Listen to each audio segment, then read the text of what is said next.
Bérangère pour la chaîne Bébé Scrapbooking. Aujourd'hui, je vais vous faire un petit retour lecture. C'est mon premier jour de vacances. Nous sommes le vendredi 9 août et ça y est, j'ai éteint mon ordi. Enfin là, il y a quelques temps parce que malgré tout, j'avais 2-3 bricoles à faire. En fait, je me suis souvenue cette nuit, je fais « Ah là là, j'ai pas fait ça !» Bon, bref, donc voilà. Après, j'ai plus dormi le temps que j'allume mon ordi. Et je savais que j'avais de toute façon quelque chose à faire avant de raccrocher aujourd'hui. Donc voilà. Mais chose faite, c'est fait. On n'en parle plus. On a éteint l'ordi. On l'a rangé dans sa sacoche. Et on n'en parlera plus jusqu'au 27 août. Voilà.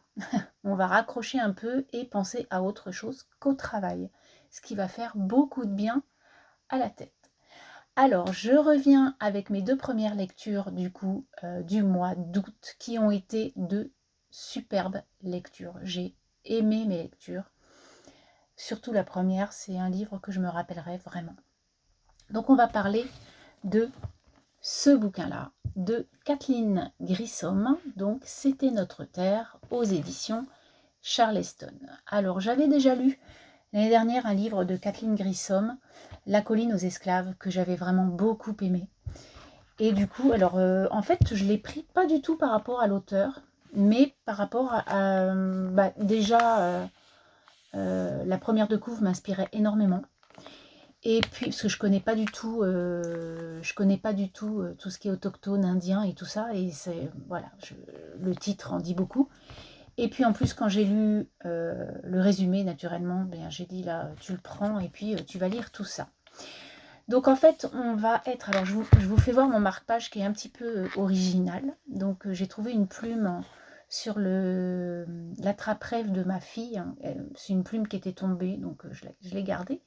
Et puis là, j'y ai mis une petite perle avec une cordelette et une autre plume en acier, vous voyez, en breloque. Voilà, donc c'était mon marque-page pour cette magnifique lecture qui est une plume pour une indienne, c'est parfait.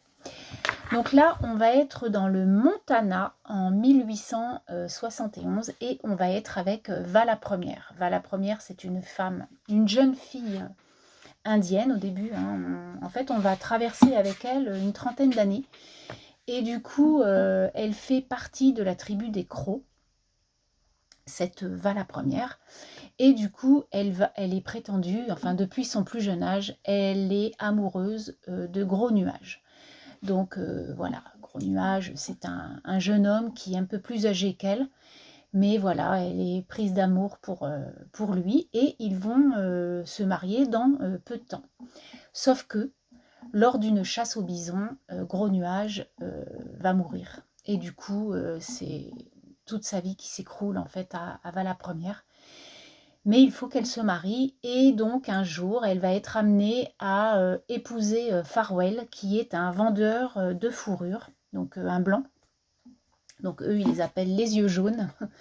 Et du coup, voilà, elle va épouser cet homme, puisqu'il faut savoir que Vala Première a une grand-mère qui a épousé un yeux jaune et ça s'est super bien passé. Donc du coup, voilà, elle se dit, moi aussi, je vais épouser cet homme-là. Donc au début, c'est un peu compliqué pour elle, hein, ça ne va pas être tout de suite, hein, donc elle va se marier quand elle aura 16 ans, puisqu'elle ne peut pas, voilà, c'est leur croyance, hein, donc à 16 ans, elle va se marier avec Farwell et elle va partir de sa tribu, puisque lui, il est, comme je vous disais, vendeur de fourrure et de whisky, et du coup, il faut qu'ils partent dans la contrée, voilà, dans le Montana, quoi. Et ils vont arriver aussi jusqu'au Canada.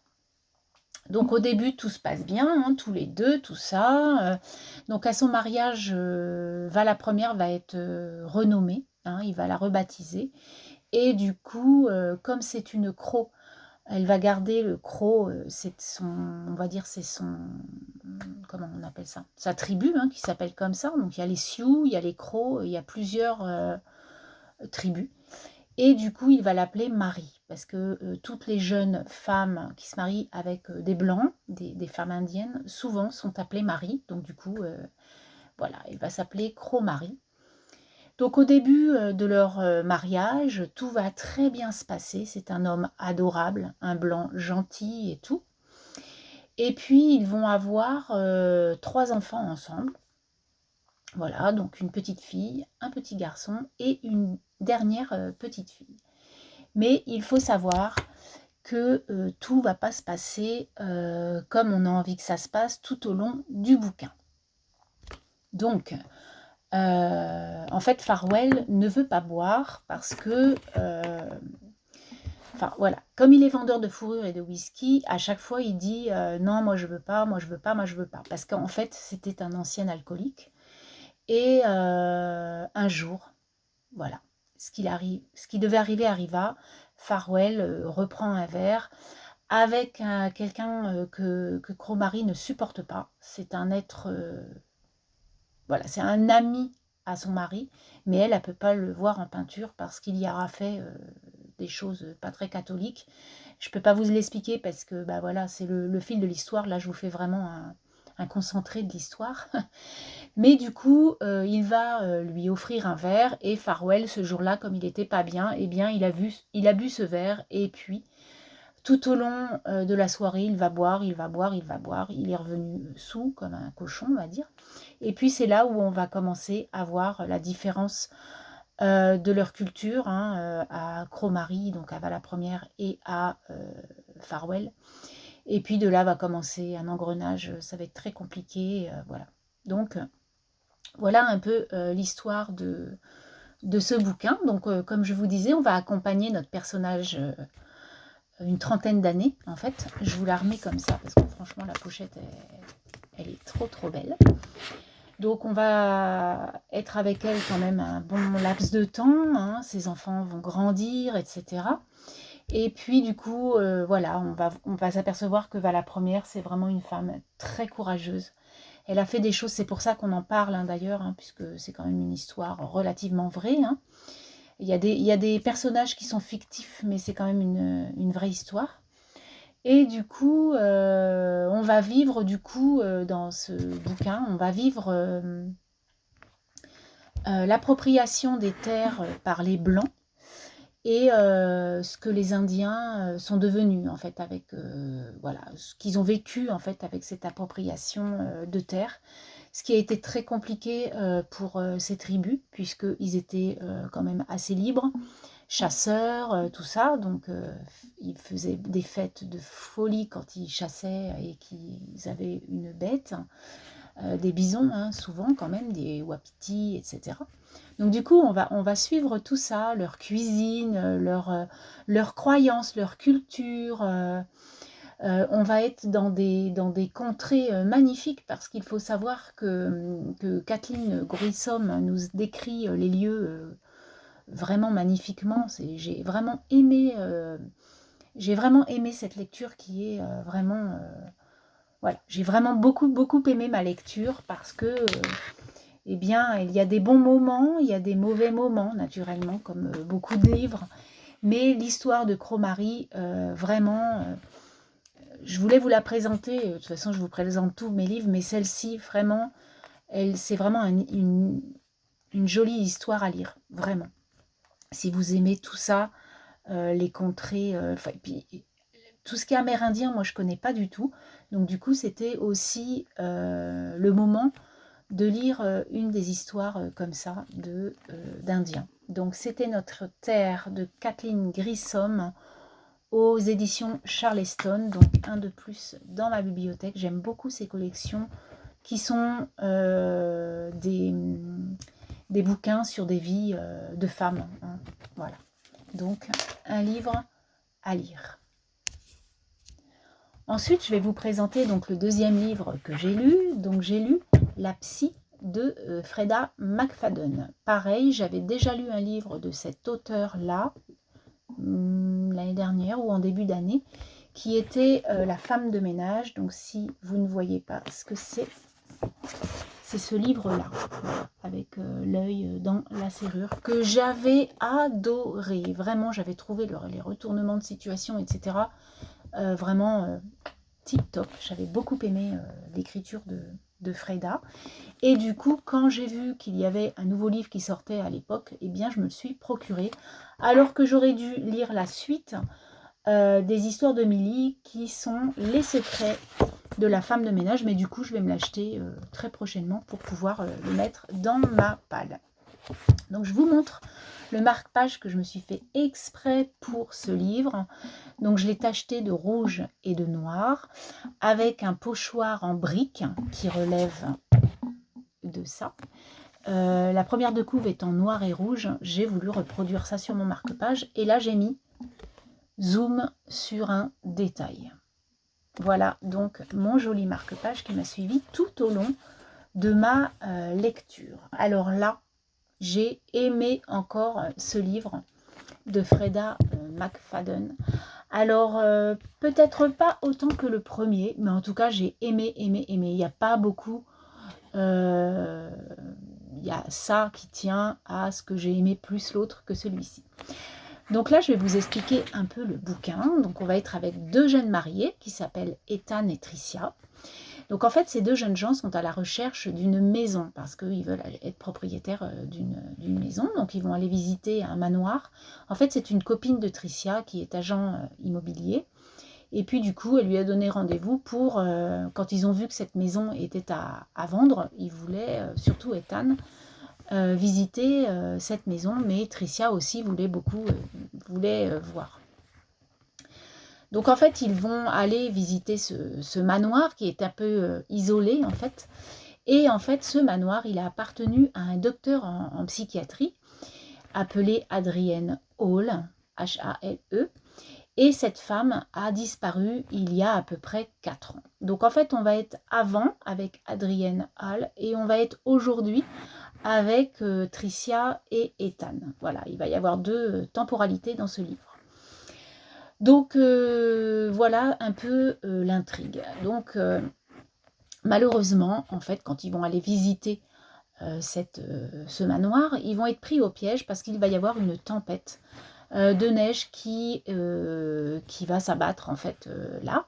Et du coup, ils vont être enfermés dans leur voiture, mais ils ne peuvent pas rester dans leur voiture. Donc ils vont aller, ils attendent en fait la nana, hein, l'agente immobilière, mais elle n'arrive pas, ils n'ont plus de réseau, plus rien, la tempête, elle y va, et du coup, ils sont un peu prisonniers. Donc en fait, bon bah, comme dit Ethan, hein, allons-y, allons dans la maison, on va bien voir, il faut qu'on se mette à l'abri. Donc en fait, ils vont rentrer dans cette maison, et puis ce qui va se passer dans cette maison, donc ils vont y rester jusqu'à ce qu'arrête cette tempête, mais elle ne va pas s'arrêter tout de suite. Il va peut-être falloir qu'ils y dorment une nuit ou plus. Donc voilà un peu l'histoire. J'ai adoré, vraiment j'ai adoré parce que c'est un thriller psychologique, hein. On va être en huis clos dans ce livre. On va avoir nos protagonistes qui vont quand même commencer à explorer cette maison en trouvant des pièces cachées. Oh oui, non, mais c'est vraiment un livre un peu. Donc en fait, ils vont trouver des pièces cachées parce qu'ils vont tirer sur des choses et il y a des choses qui vont s'ouvrir. Cette maison, elle est vraiment pas du tout au goût de Tricia. Elle a même pas du tout envie de rentrer déjà dans cette maison. Elle le sent pas. Et puis en plus, elle lui dit non, mais il y aura d'autres maisons à visiter. Pourquoi celle-là? Puis moi, je veux pas rester dormir là. Elle le sent pas. Vraiment, elle le sent pas. Elle flaire quelque chose de pas catholique dans cette baraque. Elle lui fait vraiment peur. Donc en fait, quand ils vont découvrir des pièces un peu cachées, c'est le début, donc je vous spoile rien, hein, ils vont découvrir des cassettes. Et en fait, dans ces cassettes, ils vont voir, enfin, ces cassettes, il va y avoir des initiales en fait sur ces cassettes. Et du coup, en fait, c'est la psy qui enregistrait toutes ces séances avec ses patients. Et du coup, lui, Ethan, il a dit c'est hors de question qu'on touche à ça, ça va peut-être nous porter malheur, laisse tomber, laisse ça. Mais elle, Tricia, elle est trop curieuse, et du coup, de temps en temps, elle écoute une cassette et tout. Et en fait, voilà, ça va être ça un peu, ce bouquin. Tricia qui va écouter les cassettes des patients, Ethan qui veut pas, Ethan qui va adorer cette maison, Tricia qui n'aime pas. On va avoir une ambiance glaçante parce qu'en fait, il va y avoir des bruits de temps en temps. On va sursauter quand on va lire. Ah non, c'est génial. Des rebondissements. Et en fait, on va avoir une fin comme vraiment, j'aurais pas du tout pensé à cette fin. Comme dans La femme de ménage, vraiment, je pensais pas du tout à cette fin. Et bien là, on va être dans le même trip. Et vraiment, un super livre, vraiment, j'en raconterai encore. J'ai aimé vraiment beaucoup, beaucoup, beaucoup ce bouquin. Voilà donc du coup mes deux premiers livres. Hop, La psy et C'était notre terre. Et comme vous pouvez voir là, je commence ce livre, donc Lockdown Abbey, de Beth Cowan Erskine, si on peut dire ça comme ça, je ne sais pas. Donc là, oui, j'en suis à la 60e page à peu près. Alors les chapitres sont très, très, très, très longs, puisque je crois que le premier chapitre, il fait 120 pages. Alors ça, c'est le truc que je déteste. C'est vraiment le truc où les chapitres, ils finissent jamais. Mais l'histoire, vraiment, commence à être pas mal. Donc, on verra ça tout prochainement quand je vous reprendrai. Alors, je reviens vers vous pour ma troisième lecture de début août, puisque demain, je pars en congé. Et je voulais absolument vous faire le résumé de ce livre pour pouvoir vous faire le résumé des autres livres quand je vais revenir de congé. Donc j'ai fini, comme je vous ai présenté tout à l'heure pour vous, le livre Lockdown Abbey de Beth Cowan Erskine, voilà, aux éditions J'ai lu. Donc un très joli livre à relief, quand on touche comme ça, on sent le relief, j'aime beaucoup. Et en fait, c'est écrit « Personne n'entre, personne ne sort, la famille est parfois d'un ennui mortel ». Alors moi, franchement, au début, alors j'ai acheté ce livre parce que déjà, j'ai vu la série Downton Abbey. Et j'avais adoré cette série. Vraiment, c'était un coup de cœur pour cette série. Je suis allée au cinéma pour voir le film, les films. Non, il n'y en avait qu'un, je crois. Enfin bref, j'ai tout vu. Et du coup, voilà, je me suis dit, ça va être un peu ça, quoi. Enfin, ça va être le côté aristocrate, le côté domestique. Et c'est un peu ça, en fait. Et voilà, je me suis dit, je vais me régaler avec ce bouquin. Sauf que dans ce livre, les personnages, le temps que ça se mette en place, etc., voilà, la mise en scène, eh bien, il y a 150 pages qui sont déjà lues. Et j'ai trouvé que c'était très, très, très long, le départ, à se mettre en route. Mais après, par contre, c'est un chamboule-tout. Tout se passe en vitesse, voilà, et tac, tac, tac, tac, et on en prend plein la tête parce que, bah voilà, oh mais non, tout est, euh, tout est dit en fait en vitesse. En fait, après, c'est une cavalcade de choses, quoi. Et en fait, après, on n'a plus envie de s'arrêter parce que là, ça y est, le rythme est quand même assez intense et du coup, c'est hyper bien. Voilà. Donc, ça va être un livre, donc, comme je vous dis, un manoir en Écosse, dans les Highlands. Et en fait, on va être en début du XXe siècle, hein, et il va y avoir une grosse épidémie. Donc, en fait, il va y avoir pas mal de malades, de décès dans les domestiques, dans le village, etc. Et en fait, les gens du manoir vont vivre un peu en huis clos dans ce manoir. Et en fait, au début du livre, il va y avoir la nurse qui va décéder par rapport à cette maladie. Et puis après, on va avoir le lord. Donc en fait, on va être avec la famille. Donc il va y avoir la matriarche, la mère, quoi. Après, on va avoir donc deux frères, donc le lord et son frère, le commandant. Ensuite, on va avoir les enfants du lord, les petits-enfants, et puis tous les domestiques. Et du coup, le lord va décéder. Et en fait, on va s'apercevoir que ce manoir est endetté de folie. Et il va y avoir, en plus de l'endettement, il va y avoir les frais de succession. Et en fait, on va apprendre qu'ils ne vont pas pouvoir, il va falloir qu'ils fassent quelque chose pour garder le domaine. Et ça va être tout ça qu'on va nous expliquer tout au long des pages, comment ils vont faire pour garder ce domaine et ne pas le vendre. Et là, va s'imbriquer les choses, les secrets de famille, voilà, dans ce temps-là, il y avait des choses pas très catholiques, des passages secrets dans ce manoir, dans quelle chambre aller avec quelle chambre, et c'est vraiment sympa comme tout. Et j'ai vraiment aimé, en fait. Alors la fin est un peu tirée par les cheveux, j'ai trouvé, moi, personnellement. Voilà, c'est une fin, mais j'ai trouvé que c'était tiré par les cheveux. Mais bon, voilà. Et voilà, c'était quand même sympa, une lecture de 420 pages quand même, hein, donc c'était quand même un gros pavé. Mais bon, j'ai retrouvé quand même un peu de cette série-là, Downton Abbey. Donc j'étais contente parce qu'on voyait donc le côté domestique et le côté aristocrate. Des personnages dans l'aristocratie qui sont pas sympas, alors que Downton Abbey, ils sont vraiment sympas tous quand même assez. Là, vraiment, on n'a pas envie d'être amis avec eux, hein. On voit en fait à cette époque que ces gens-là, ils ne savaient pas faire grand-chose de leurs 10 doigts, hein. Et du coup, ça va être compliqué parce que bah, le personnel de ce château va diminuer avec cette épidémie. Et il va falloir qu'ils fassent des choses d'eux-mêmes, hein. Mais comment je vais faire pour faire mon lit? Voilà, c'est que des choses comme ça. Donc c'est drôle en fait, c'est un peu théâtral, hein. Mais c'est vraiment rigolo. Donc j'ai quand même bien aimé ce livre. Voilà, donc pas trop déçu, mais bon, c'est quand même 15,90 €. Donc voilà, si vous pouvez l'emprunter à la bibliothèque, bah voilà, ça fait une petite lecture sympa quand même d'une petite semaine chouette. Et puis maintenant, je vais vous présenter ce que je vais ramener demain dans la voiture. Donc j'ai pas du tout commencé, j'ai lu très peu aujourd'hui parce que c'était l'anniversaire de ma fille et du coup bah, j'avais mon fils, ma belle-fille, etc. Et du coup, bah, j'ai pas eu trop de temps à moi. Donc, je vais commencer avec le livre que Valentine m'avait offert l'année dernière de Camille Choplin qui s'appelle « Tout le monde ne raffole pas des brocolis ». Alors elle a trouvé ça drôle parce que je suis végétarienne et du coup elle a dit ça, tu vas le lire, ça va être drôle. Mais en fait, quand je lis le, le résumé, ça n'a rien à voir avec la végétation. Tout ce qui est végétarien. Mais ça va être rigolo quand même, ça a l'air pas mal. Donc, je vais lire ça.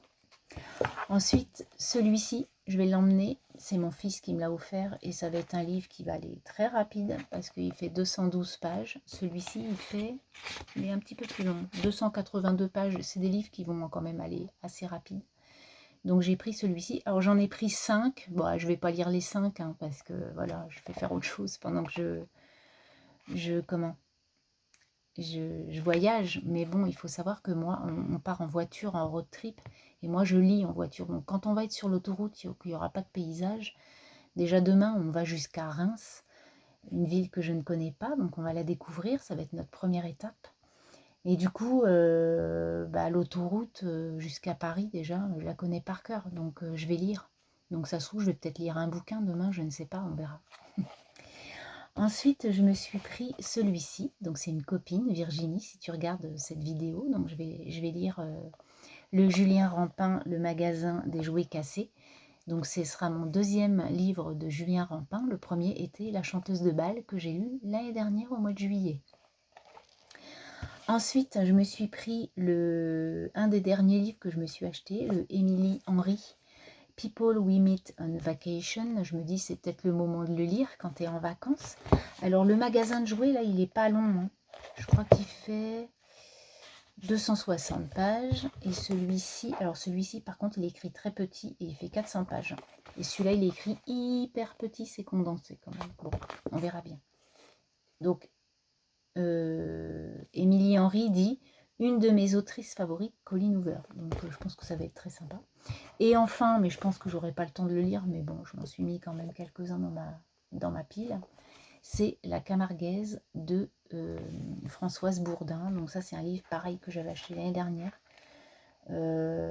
Chez Cultura, vous savez, au truc à 2 € ou 3 €. Donc du coup, je me l'étais pris. Et puis, bah, je me dis, tiens, c'est pas mal, j'aime bien. C'est des livres sur la vie de personnes. Voilà, j'aime bien ce genre de livres. Donc voilà mes 5 livres que je vais emmener dans ma palle pour les congés, en sachant que je ne lirai pas tout, mais j'aurai le choix. Si j'ai envie de lire le dernier au lieu du deuxième, voilà, c'est je verrai bien. Mais j'aime bien en prendre quand même plusieurs pour avoir le choix et de ne pas être obligée de lire celui-ci parce que j'ai que 2 livres. Donc voilà. Sur ce, je vous laisse, je vous souhaite une belle journée, une belle semaine et je vous dis à très bientôt. Bye bye.